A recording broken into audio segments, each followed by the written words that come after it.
श्री शिवाय नमस्तुभ्यम। जैसा कि आप जानते हैं, श्री कांवड़ शिव महापुराण जो रायपुर छत्तीसगढ़ में चल रही है, आज दूसरे दिन कथा पूर्ण हो चुकी है, जिसमें गुरुजी ने बहुत ही महत्वपूर्ण बात बताए हैं। यदि आप किसी कारणवश ये कथा ना सुन पाए हो तो इस छोटी सी वीडियो में आपको पूरी कथा की जानकारी प्राप्त हो जाएगी। तो बढ़ते कथा की ओर।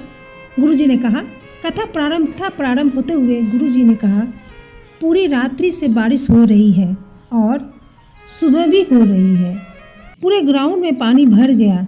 गुरुजी ने कहा, ऊपर से तो टेंट पंडाल लगाया जा सकता है, पर जमीन में तो पानी बह के आ जाता।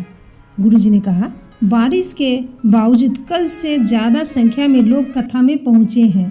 गुरुजी ने कथा में आने वाले लोगों से निवेदन किया, आप एक छाता और बैठने के लिए पन्नी को साथ लेकर जरूर आए।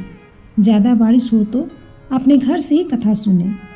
गुरुजी ने कहा, आप कोई भी व्रत का उद्यापन करें, चाहे सोमवार का हो, एकादशी का हो, छठ, तीज, चाहे जो भी व्रत का उद्यापन करें, पर ध्यान रखें उस उद्यापन में अपने घर के नारी को ना गिने। बाहर के लोग आपके नगर मोहल्ले उसे गिने। परिवार को किया गया दान नहीं कहलाता। दूसरे सौभाग्यवती नारी को आपके यहाँ भोजन करके जाएगी तब वह उद्यापन कहलाएगा। गुरुजी ने कहा, मदिरा की दुकान में आप रोज जाए, भले ना पिए, पर लोग कहेंगे वह बहुत पीता। उसी तरह हम अगर भगवान की भक्ति में खड़े भी हो गए, भजन में चले गए, भले हम कथा सुने ना सुने, भजन किया ना किया, हमने दान किया ना किया, हमने पुण्य किया ना किया, पर हम रोज़ मंदिर में जा रहे हैं, कथा सुन रहे हैं, तो हमारा भी नाम महादेव की लिस्ट में ज़रूर आ जाता, पुण्य के लिस्ट में आ जाता है।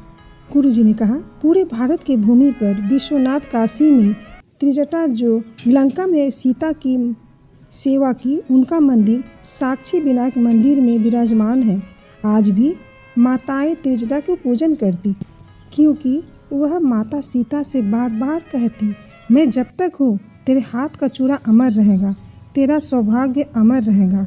आप काशी मंदिर जाए तो, साक्षी विनायक मंदिर जाए तो पंडित जी से ज़रूर कहें, मुझे त्रिजटा मंदिर का दर्शन करा दे।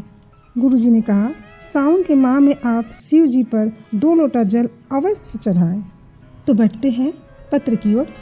पहला पत्र, राज यादव नागपुर महाराष्ट्र से पत्र लिखे। उनके परिवार के सभी लोग शिव जी की आराधना करते। कोल इंडिया की जॉब बहुत कठिन से मिलती है। उन्होंने बहुत मेहनत की पर कुछ नहीं हुआ। शिव महापुराण की कथा सुनकर उन्होंने सब शिव जी के ऊपर छोड़ दिया।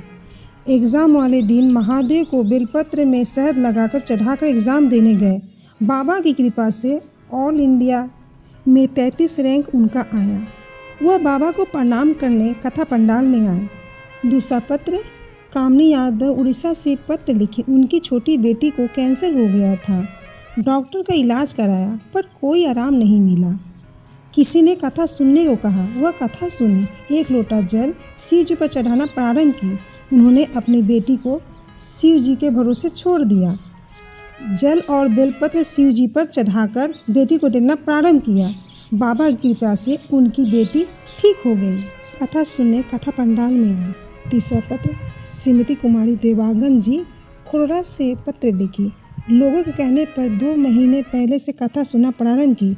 सब कुछ ठीक चल रहा था। उनका छोटा बेटा बाइक से गिरा, उनके पेट में चोट लग गई। डॉक्टर ने मृत घोषित कर दिया। पोस्टमार्टम कागज पर सिग्नेचर करवाया, पर बहुत रो रही थी।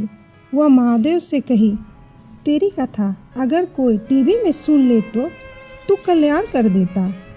मैं भले मंदिर नहीं गई, पर 2 महीने से तो गई हूँ ना, तो उसका फल तू नहीं देगा। उन्होंने बेटे की पैर पकड़ कर खींचा, तभी डॉक्टर ने देखा बेटे की सांस चलने लगी।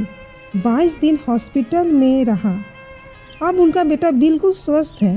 वह कथा पंडाल में कथा सुनने आए। ये थी आज की कथा की मुख्य बातें। उम्मीद है आपको ये कथा जरूर पसंद आई होगी। श्री शिवाय नमस्तुभ्यम। हर हर महादेव।